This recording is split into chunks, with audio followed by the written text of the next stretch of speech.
আসসালামু আলাইকুম। আপনি ম্যানেজার যে ক্যারিয়ারটা বা ম্যানেজিং যে ক্যারিয়ারটা এটাকে আপনি কিভাবে দেখেন? অর্ডার ম্যানেজার নাকি হচ্ছে প্রজেক্ট লিডার?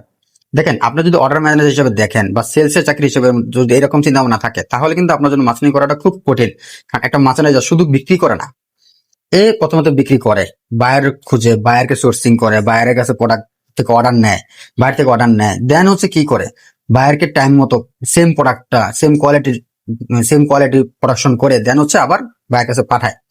এখন এই যে বাইরে থেকে অর্ডারটা নিল, এটা নিজে নিল, এরপরে কি হলো, প্রত্যেকটা সেক্টরে মানে কোয়ালিটি ঠিক মতো হচ্ছে কিনা, ফেব্রিক ঠিক মতো আসতেছে কিনা, বা সুইং ঠিক মতো হচ্ছে কিনা, ফিনিশিং ঠিক মতো হচ্ছে কিনা, প্রত্যেকটা জিনিস নিজে হয় কিউসিতে অবজার্ভ করে অথবা নিজে দেখে বা নিজে ফলো আপ করে। দেন কি করতেছে, আবার বায়ারকে শিপমেন্ট করতেছে, শিপমেন্ট করার পরে কি হচ্ছে, বায়ার থেকে পেমেন্টটা ঠিক মতো আসতেছে কিনা এটাও কিন্তু ফলো আপ করে। এন্ড পেমেন্ট ঠিক মতো আসার পরে বায়ারকে আবার পরবর্তীতে ফলো আপ করে, বায়ার নতুন কোনো অর্ডার বায়ারের দরকার কিনা, বা বায়ারের জন্য নতুন কোনো কাজ করে দিতে হবে কিনা। তো আপনি যদি ম্যানেজারকে বা ম্যানেজিং ক্যারিয়ারটাকে যদি জাস্ট সেলস এর জব হিসেবে দেখেন, তাহলে আপনি খুব বিপদে পড়ে যাবেন।